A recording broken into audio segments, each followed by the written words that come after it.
BTR নাৰ্জী ছাত্ৰ সন্থাৰ এখন কাৰ্যনিৰ্বাহক সভা কেন্দ্ৰীয় সমিতিৰ ইয়াত অনুষ্ঠিত হৈছে আৰু ইয়াৰ সভাত আমি কিছু গুৰুত্বপূৰ্ণ সিদ্ধান্ত আমি লৈছোঁ।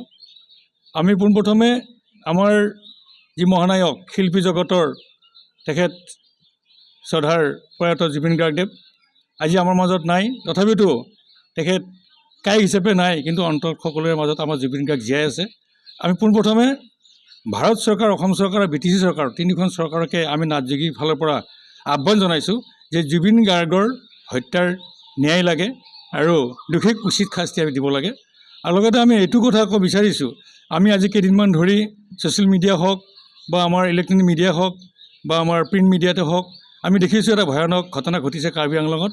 কাৰ্বি আংলঙত যোনে যি ঘটনা নকৰক কিয় আমি BTC-বাসী নাটযোগীৰ হৈ আমি এটা আহ্বান জনাইছোঁ যে যোনে এই ঘটনাটো সংঘটিত কৰিছে আমি তীব্ৰ ভাষাৰে গৰিহণা জনাইছোঁ।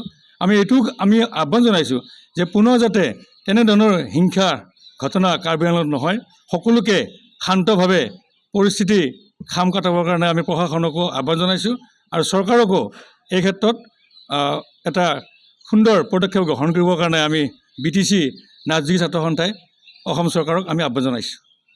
হয়, এইটো আমাৰ আজিৰ কথা নহয়, আমাৰ সদৌ বিটিআৰ নাৰ্জী ছাত্ৰ সন্থা 2009 চনত গঠন হৈছিল আৰু 2009 চনত বিটিআৰ বা তেতিয়াৰ BTC BSC নাটযোগীখিনিৰ কাৰণে যথেষ্টখিনি কাম কৰিবৰ কাৰণে প্ৰয়াস কৰিছিল। দুৰ্ভাগ্যবশতঃ 17 বছৰ আমাৰ চৰকাৰ আছিলে BTC-ত, তাৰপিছত 5 বছৰ আকৌ এখন চৰকাৰ গ'ল, বৰ্তমানে এখন নতুনকৈ চৰকাৰ আহিছে।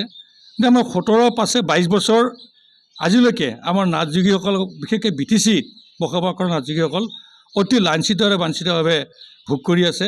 আমাৰ সকলো দিশতেই এই নাটসকল পিছ পৰি থকাটো আমি পৰিলক্ষিত হৈছোঁ।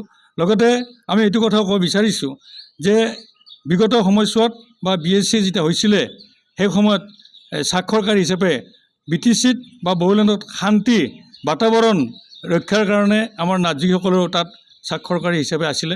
সেইমতে আমি চৰকাৰক আগে পিছেও আমি আহ্বান জনাইছিলোঁ যে আমাৰ BTC-ত নমিনেট MCLA আমাক লগা আছিলে, কিন্তু বিগত সময়ছোৱাত দিয়া দেখা নগ'ল।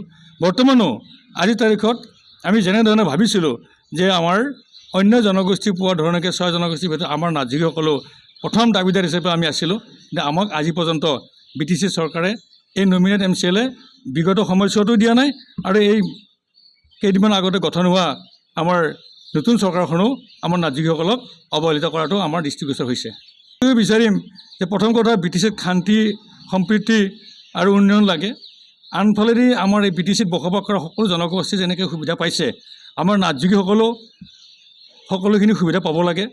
আমাৰ নৱগঠিত চৰকাৰ আমাৰ হাংৰামা মহিলাই ডাঙৰীয়াক আমি আহ্বান জনাইছোঁ BTC নাৰ্জী ছাত্ৰ সন্থাই যে এতিয়াও সময় থাকোঁতে তেখেতে আমাৰ BTC নাটযোগীসকলৰ সংৰক্ষণৰ কাৰণে বা কাম কৰা সুবিধা দিয়াৰ কাৰণে উন্নতিৰ জখলাত আগবঢ়াই নিয়াৰ কাৰণে আমাৰ চৰকাৰীভাৱে নমিনেট এজন MCLA দিব লাগে।